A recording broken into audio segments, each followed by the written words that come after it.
हमारी आवाज़ ना सुन पाए, क्योंकि ये मैन ईटर को मारने का सुनहरा मौका था और ऐसा मौका मैं चूकना नहीं चाहता था। अब मैंने डीएफओ से बोला कि ये अपनी हरकतों से मुझे लग रहा है कि ये मैन ईटर है, क्या करूं? डीएफओ ने कहा उसे गोली बिल्कुल मत मारना, वो मैन ईटर नहीं है। उस इलाके में अक्सर देखा जाता है, इंसान को कभी नुकसान नहीं पहुंचाता। अब डीएफओ की बात सुन के हम लोग आश्चर्यचकित रह गए कि क्या ये बिहेवियर होता है एक हार्मलेस लेपर्ड का, कि घर के बाहर 20 गज की दूरी पर बैठा है, फेस भी घर की तरफ किया हुआ है। अगर ये बिहेवियर है हार्मलेस लेपर्ड का, तो फिर मैन ईटर का बिहेवियर कैसा होता है? खैर, मुझे डीएफओ ने बोला था कि इसे गोली नहीं मारनी, तो मैंने नहीं मारी।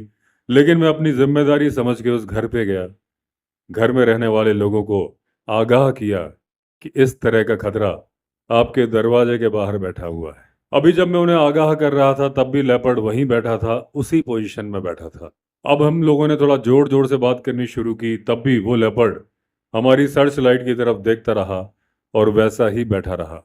अब हम लोगों ने शोर शराबा करना शुरू किया। काफ़ी देर बैठे रहने के बाद वो उठा, अनमने मन से, थोड़ा सा नाराज सा लग रहा था, और उसके मन की फीलिंग तो हम समझ पा रहे थे।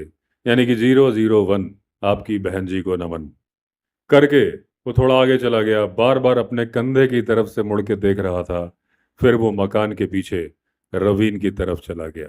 जब हमने उस मकान का दरवाजा खुलवाया, तो जैसे कि उम्मीद थी, एक बच्चा था, एक बूढ़ी महिला थी और था एक कुत्ता।